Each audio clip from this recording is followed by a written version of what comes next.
With this minor scale guitar lesson video, we'll take another step closer to being able to solo and improvise by learning how to play a classic minor scale riff combined with the minor scale box pattern.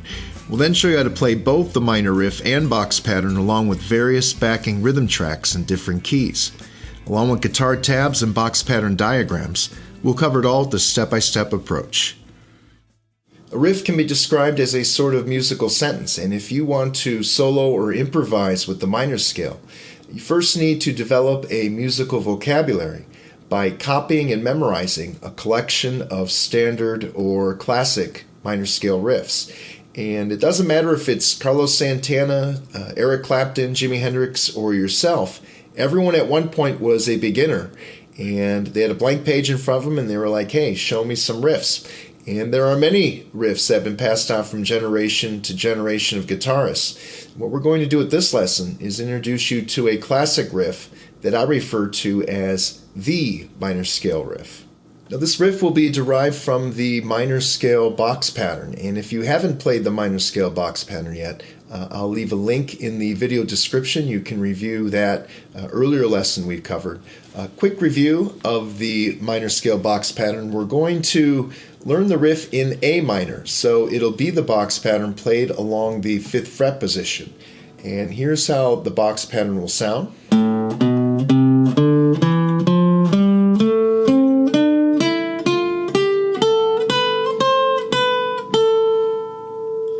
Now, the tab example shows you exactly what running order of notes to play. What's showing up on the screen now is another perspective to playing the box pattern. That is from a box pattern diagram point of view, which is pretty much an aerial view of a pattern that you're playing across the strings. It doesn't tell you exactly what notes to play, but when you are soloing or improvising, it doesn't matter what style or scale or key you're playing, most guitarists are visualizing box patterns. So let's do the same thing again, same box pattern, but this time from the box pattern diagram perspective. So here we go again.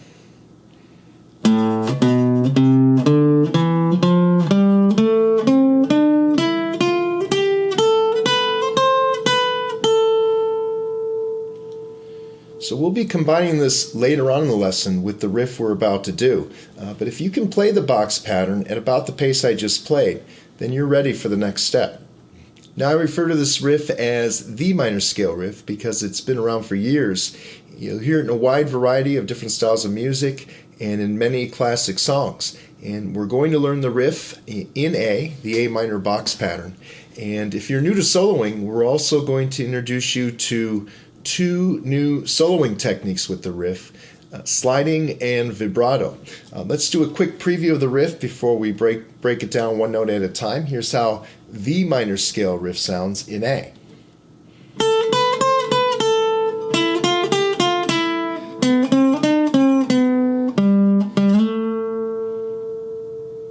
And of course, if you're a beginner, we don't expect you to pick that up right away. In the next clip, we'll break it down one note at a time. So the riff starts with a 5-note sequence on the top string, and the running order notes will be 5, 7, 8, 7, 5. It's important to use the correct finger numbers with the fretting hand. That'll keep your fretting hand steady in position. And so on that 5th fret, we have our 1st finger, then our 3rd finger frets the 7th, 4th pinky finger frets the 8th, and then same fingers on the way down, 7, 5. 5, 7, 8, 7, 5. And once you get that down, you can start to count the notes rather than reciting the fret numbers. Now, if we apply a count, there's a certain tempo to this riff. And here's what I mean. 1, 2, 3, 4, 5, or 1, 2, 3, 4, 1. Then we go down to the 2nd string. Again, using the correct finger numbers, we keep it steady. We just shift down. 1st finger goes down to the 2nd string. And this 5-note sequence will be 5, 6, 8, 6, 5. 5, 6, 8, 6, 5. And again, there's that 5 count. 1, 2, 3, 4, 5. Let's put it together from the beginning. First two strings. 5, 7, 8, 7, 5. Then shift. 5, 6, 8, 6, 5. And then we go down to the third string, but we are going to shift now. The fretting hand is going to go down one fret. We're going to leave that 5th fret position, go down a string and down a fret to the 4th fret. Now this note is not part of the original or the initial box pattern, but the A minor scale is actually everywhere on the fretboard. In fact, there are several box patterns that connect in order for you to play A minor everywhere on the fretboard. And what I'm getting at is that this note on the 3rd string 4th fret is part of the A minor scale. It's just not part of that initial box pattern. But since this riff is so essential, we're going to throw in this extra note. The sequence, another 5-note sequence, will be 4, 5, 7, 5, 4. 4, 5, 7, 5, 4. So same fingering pattern that we did on the previous string. In fact, let's put it together, the first 3 strings. 5, 7, 8, 7, 5. 5, 6, 8, 6, 5. Shift down a string, down a fret. 4, 5, 7, 5, 4. Maybe we should do that one more time. 5, 7, 8, 7, 5. 5, 6, 8, 6, 5. 4, 5, 7, 5, 4. And then we go to the 4th string, and again, using the correct finger numbers, your middle finger is right there, should be hovering or floating right above that 4th string 5th fret. We place that middle finger down on the 5th fret. We're going to play it normal, or just pluck the string as is, and then we're going to pluck the string again, and we're going to slide. There's your sliding technique, where pluck it normal, then pluck it again. And the key to sliding is you keep the pressure down with this fretting finger. If you're a beginner, you really got to focus on that. That's the only way you're going to get a sound out of the slide. So we play it normal. So in effect, when we slide from 5 to 7, we're sounding 2 notes, but only plucking the string once. There's a little slower version right there. And then, for a bonus on this, on the last note, we're going to add some vibrato. So backing it up to when we play that 5th fret normal and then the slide, you're going to shake the string slightly. That's the vibrato technique. If you're looking at the tab, as far as the cymbals, the slash mark is the slide, and then the squiggly line is the vibrato that we apply to that 4th string 7th fret. Let's put the whole riff together now. We'll count off the frets this time. 5, 7, 8, 7, 5. 5, 6, 8, 6, 5. 4, 5, 7, 5, 4. Then the 5th fret, then pluck it again and slide, and apply a little vibrato. And what we'll do in the next clip is we'll play the complete riff. We'll practice it 3 consecutive times.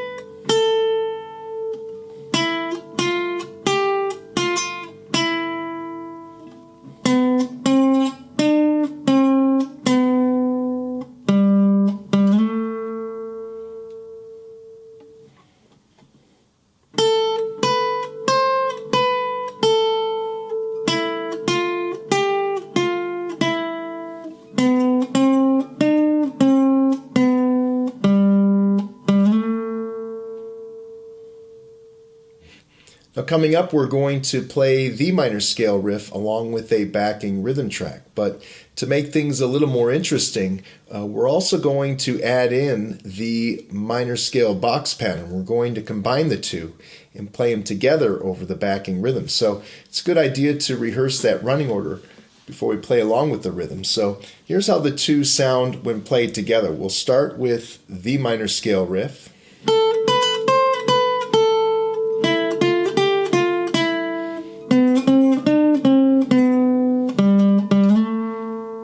And then what you do, you calmly and coolly get that first finger to the bottom string 5th fret. You're visualizing that box pattern, and then you just ascend the box pattern.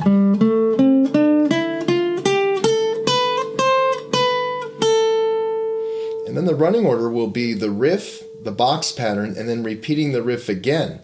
So while on that top string, we repeat that 5-note sequence to begin the riff.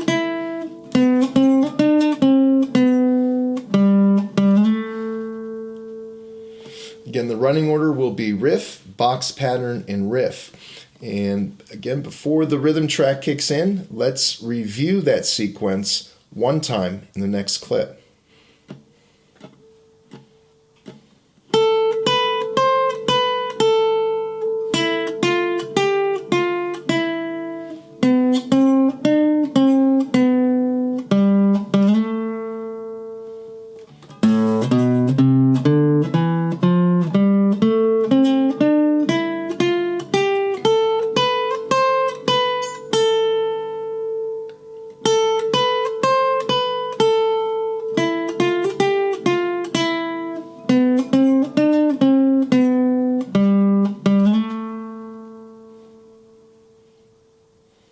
Now before we go to the next clip and play along with the rhythm track, a couple of tips for playing with rhythm.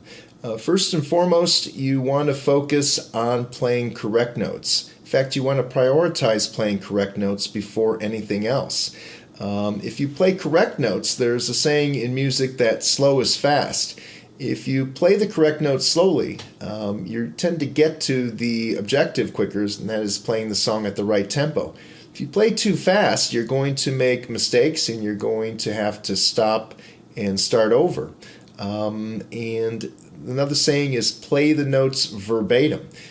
Verbatim means, it's a legal term, note for note correct.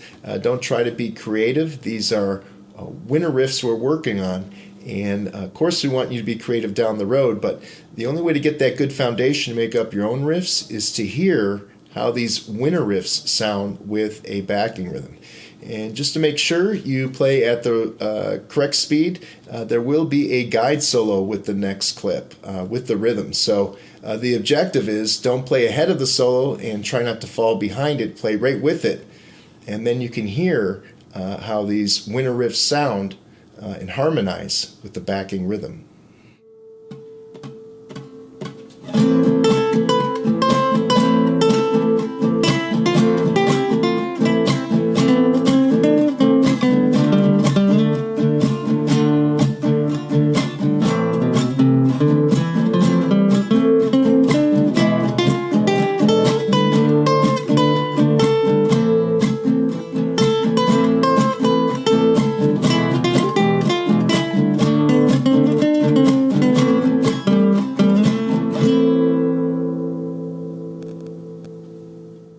Both the minor scale box patterns and the riffs within the box patterns are movable, meaning you can shift either up or down the fretboard, play the same riffs or the same patterns, you'll just be playing them in different keys. And for beginners, it's a good idea to do that, to get the fingers in shape, especially moving down the fretboard as the frets get wider apart. And what we'll do with the next clip, we'll have you practice the same running order riffs in G minor. G minor would be along the 3rd fret position, E, F, F sharp, G. And a quick review of how that'll sound. We'll start again, same running order, starting with the minor scale riff, this time in G.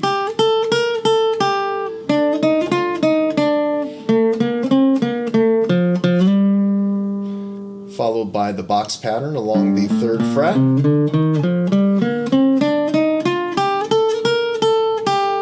And then we'll end with the riff, the minor scale riff played again. So with this key, the key of G minor, a little bit more of a stretch required with the fingers, and that's what we'll do with the next clip. You can play these same riffs along with a backing rhythm in G minor.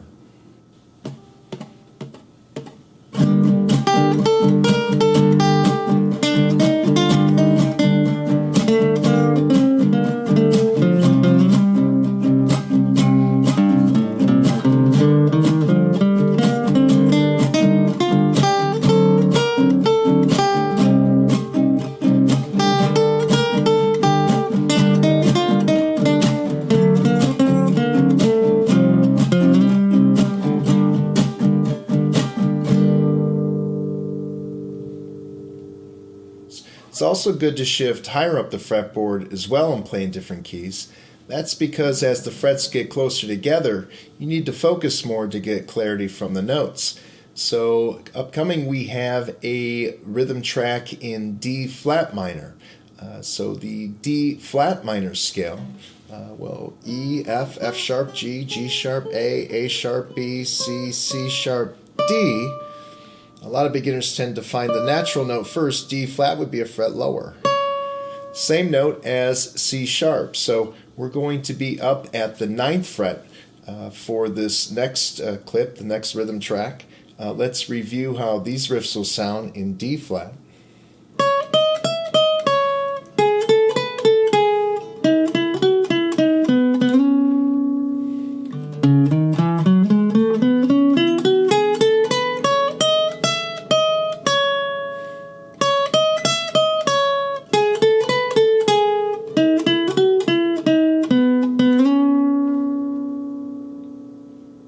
And with that, let's apply these riffs now to the next track, again playing along with the rhythm in D flat minor.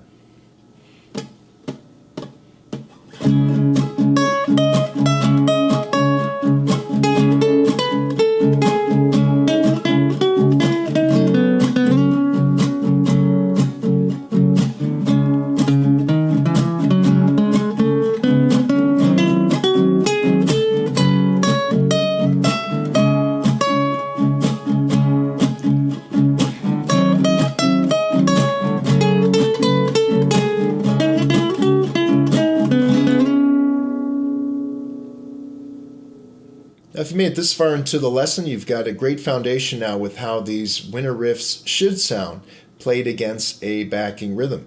So what we'll do with the next rhythm track is there will be no guide solo. You can go at your own pace. This rhythm track will be in the key of B flat minor. B flat minor, everything will be played along the 6th fret position. We'll extend the track a little bit longer. So you can add in some extra riffs. You could, if you want, as an extra challenge, even mix and match the running order a little bit. Maybe start with the box pattern and go to the riff. Whatever works for you, but with the next track in B flat minor, you can play at your own pace.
Once you have this lesson down, the next step is to move up to the next level or lesson with minor scale soloing basics. And in that next lesson, we'll increase our riff vocabulary by working on some flamenco style riffs with the minor scale.